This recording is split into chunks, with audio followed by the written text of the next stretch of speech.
জাহিদ, আমি প্রেগনেন্ট। ও ওয়াও, মাশাআল্লাহ, কংগ্রাচুলেশন। তাহলে তুমি কি আমাকে খুশি খবর দেওয়ার জন্য ডেকেছিলে? কিন্তু কিন্তু তোমার হাতে মিষ্টি কই? মিষ্টি ছাড়া খুশির খবর জমে বলো? রাহিদ, তোমার কষ্ট হচ্ছে না? কষ্ট? কষ্ট তো তাদের হয় যাদের বুকের বাঁ পাশে হৃদয় থাকে। আমি তো হৃদয়হীন, আমার বুকের বাঁ পাশে পাথর থাকে। আমার কেন কষ্ট হবে? যখন তোর বিয়ে হলো তখন আমার কষ্ট হয়নি। তোর প্রেগনেন্টের কথা শোনা আমার কষ্ট হচ্ছে না। কিন্তু একটা জিনিস ভাবলে না আমার অবাক লাগে। একটা সময় ছিল তুই আর আমি বাচ্চা বাচ্চা করে কত ঝগড়া করেছি বল। তুই বলতি আমার আমার ছেলে বাচ্চা লাগবে, আমি বলতাম না না, আমার মেয়ে বাচ্চা লাগবে। কিন্তু ভাগ্যের কি পরিণতি দেখ, বাচ্চা তো হচ্ছে কিন্তু অন্যের সাথে। এটা ভাবলে আফসোস লাগে না? কষ্ট লাগে না? একটু একটু একটুখানি খারাপ লাগে। তোর সাথে অনেক অন্যায় করেছি না?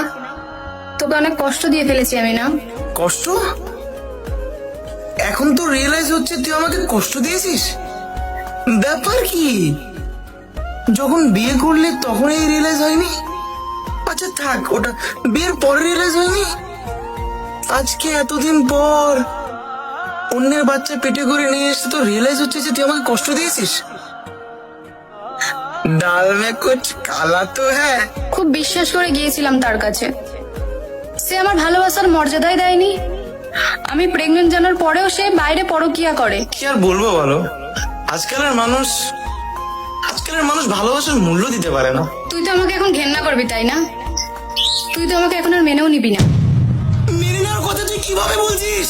আরে পাগল নাকি? কি পরিমাণে স্বার্থপর রে ভাই তুই তুই তুই মেনে নেওয়ার কথা বলছিস?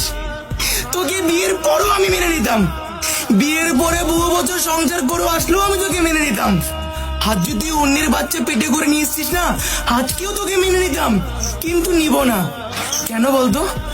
কারণ স্বার্থপর তুই।